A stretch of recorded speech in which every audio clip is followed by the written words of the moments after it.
bloqueado. Pues la Unión Europea ha elegido a Cruz Roja Española para liderar el plan de empleo e integración social de las personas refugiadas en Europa, y hoy en la tarde, en 24 horas, están con nosotros sus responsables. Nos acompaña Eva Chimeno, en este caso Eva, responsable del plan de empleo de Cruz Roja España. ¿Qué tal?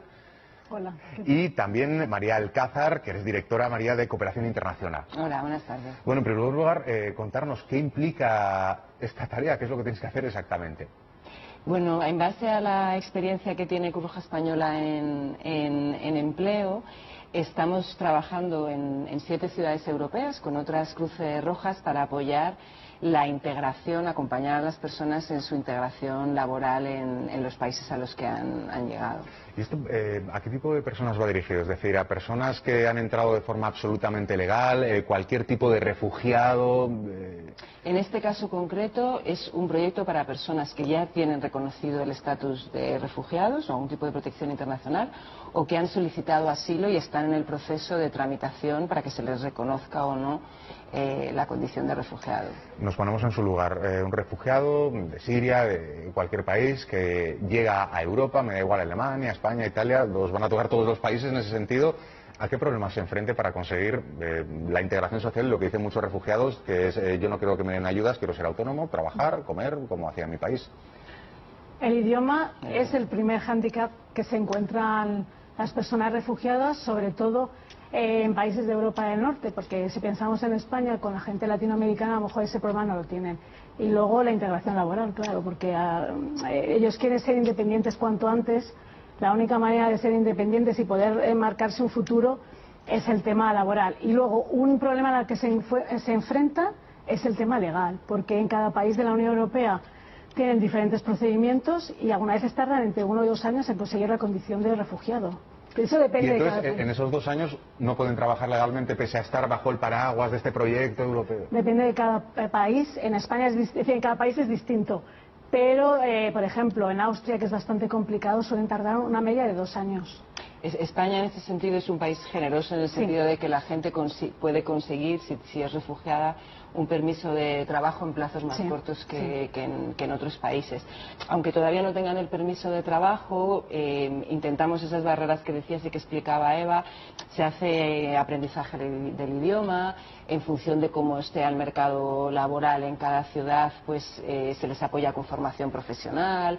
Dependiendo de las experiencias que hayan vivido y de dónde vengan, muchas veces hay que darles apoyo psicosocial u otro tipo de apoyo, porque a veces es gente que está muy rota, ¿no? Que lleva mucho tiempo viajando en circunstancias muy difíciles y que ha perdido cualquier perspectiva de tener un futuro, ¿no? Y esto también les ayuda. ¿De qué tipo de trabajos estamos hablando? Es decir, ¿tienen opciones reales de dedicarse a lo que se dedicaban en sus países de origen, o tienen que ser, no sé, tareas no cualificadas? No, ¿Qué tipo de perfiles laborales pueden conseguir? No, vamos a ver, nosotros, por lo menos en España, la formación que solemos dar suele ser mucho de servicios. Ofrecemos servicios al sector turístico, que puede ser cocinero, camarero, temas logísticos. También hemos hecho formación, por ejemplo, en lenguaje de Java. Es decir, que intentamos un poco dar un tipo de formación que no sea de 4 años una formación universitaria, porque eso ahora mismo sería una formación reglada, pero sí una formación que puedan tener unos ingresos dignos con los cuales ellos puedan vivir. Pero sí, pues sobre todo sector servicios. A mí me resulta interesante saber cómo afrontáis los prejuicios cuando llegan aquí, por ambas partes. Es decir, si por parte de ellos perciben prejuicios de su entorno social, con muchos tópicos que hemos escuchado muchas veces, y viceversa, ¿no? La sensación de entrar en Europa y quizás tienen un punto de vista o algo que también tiene que cambiar. Pueden ser prejuicios positivos o negativos. Bueno, se trabaja también como parte del acompañamiento en informarles de cuál es el contexto social y cuáles son desde las costumbres hasta trámites administrativos para hacer cosas. Y algo que hemos trabajado mucho en España y que estamos apoyando en los otros países hacerlo es trabajar con empresas, para que las empresas colaboren tanto en la formación y que las personas puedan hacer prácticas, como también para derribar esos prejuicios que decías y luchar contra la discriminación. ¿Y se derriban? Pues tenemos en España, ¿con cuántas empresas hay colaboración? Muchísimas. Más de 50.000 trabajamos. De todo tamaño, o sea, de pequeñitas empresas Es un trabajo de pico pala, porque ahora mismo no es de un día para otro en la sociedad, y el tejido empresarial español va a cambiar. pero es un trabajo que hacen. Nosotros tenemos un equipo de prospectores en el plan de empleo y ellos lo que hacen es hablar con las empresas un poco pues para intentar quitar esos prejuicios e intentar hablar que un inmigrante, o aunque sea el color que tenga, o que sea mujer, o que sea de cualquier país, es igual que cualquier español, y lo que se miran son las competencias. ¿Qué competencias necesitas? Por eso intentamos hacer todo el tema del proceso de inserción laboral basándonos en las competencias. ¿Qué necesitas? Que sea buen comunicador, que haga una buena atención al cliente, que sea una persona orientada al logro, que sea flexible. No queremos una persona que sea de este color. No, eso nosotros no lo trabajamos la competencia. ¿Cuál es la situación actual de los refugiados en Europa? Es decir, se ha hablado muchísimo en los tiempos de la crisis siria, en los momentos más duros, ahora también por todo lo que está ocurriendo en el Mediterráneo. ¿Está el continente a la altura de las circunstancias? En este proyecto en concreto, la mayoría de las personas proceden de Siria, con grandísima diferencia, de Afganistán y de Irán. Hay otras nacionalidades como Nigeria, a lo mejor, o Irak. Y yo creo que para ponerlo en perspectiva hay que pensar que en realidad el 85% de los más de 68 millones de personas que se han visto obligados a dejar su país no están ni en Europa ni en Estados Unidos, están en países en desarrollo, ¿no?